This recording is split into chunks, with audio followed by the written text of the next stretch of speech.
বোকাখাতৰ কৃষকৰ মাজত আহাৰ সঞ্চাৰ 6 কোটি টকাৰ ৰঙালাও ৰপ্তানি বোকাখাতৰ কৃষকৰ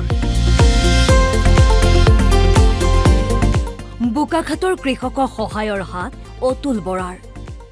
দমে দমে থৈ দিয়া হৈছে ৰঙালাও ট্ৰাকে ট্ৰাকে বুজাই হৈ আছে ৰঙালাও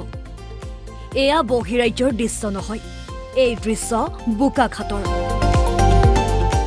কৃষি মন্ত্ৰী অতুল বৰাৰ গৃহ সমষ্টি বোকাখাতৰ পৰা দেশৰ বিভিন্ন প্ৰান্তলৈ ৰপ্তানি কৰা হৈছে প্ৰায় 6 কোটি টকাৰ ৰঙালাও বোকাখাত সমষ্টিটোৰ 900 যুৱ কৃষকক লৈ সংগঠিত বৃহংগম কৃষি উৎপাদন কোম্পানীৰ সদস্যসকলে উৎপাদন কৰা ৰঙালাও এতিয়া দেশৰ বিভিন্ন প্ৰান্তলৈ ৰপ্তানি কৰা হৈছে এই সন্দৰ্ভত প্ৰায় 3 মাহ পূৰ্বে বাতৰি সম্প্ৰচাৰ কৰা হৈছিল বোকাখাতৰ কুৰুৱাবাহী এলেকাৰ পৰা বৰ্তমান ট্ৰাকে ট্ৰাকে ৰঙালাও বহিৰাজ্যলৈ পঠিওৱাৰ দৃশ্য চাবলৈ যোগনীয়া গাঁৱত উপস্থিত হয় কৃষি মন্ত্ৰী অতুল বৰা মূল্য ৰঙালাও গৈছিল এবাৰ 6 কোটি টকা ধাৰ্য কৰা হৈছিল আজি তাৰিখলৈকে মানে অনুমান কৰা হৈছিল যে এই অঞ্চলত 6 কোটি টকাৰ ৰঙালাও উৎপাদন হ'ব আপোনালোকে দেখিছে গাড়ী হাৰি হাৰি হৈ আছে আজিয়ে নহয় আজি কিছুদিনৰ পৰা দৈনন্দিন এনে ধৰণে বহিৰাজ্যলৈ ৰঙালাও ওলাই গৈ আছে এয়া হৈছে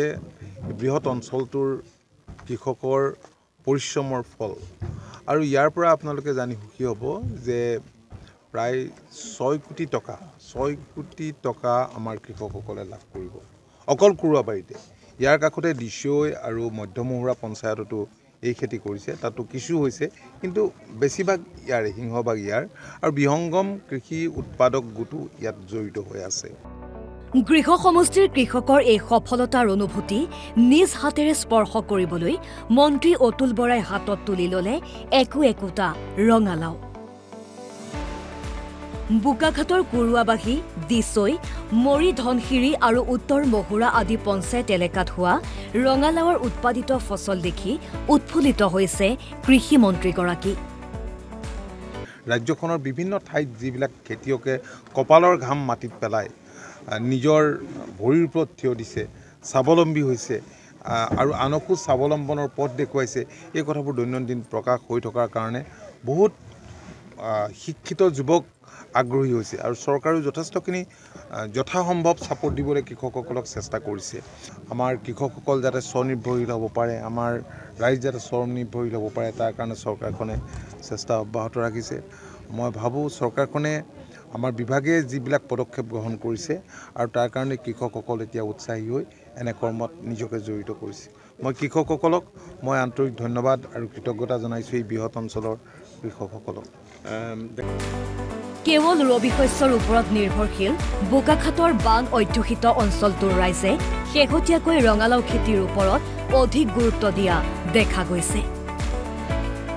বোকাখাতৰ পৰা ত্ৰিনয়ন বৰাৰ ৰিপৰ্ট NB নিউজ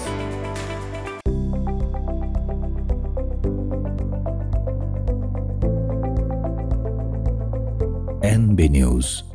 সহজ সৰল ভাষাত নৱভাৰতৰ কথা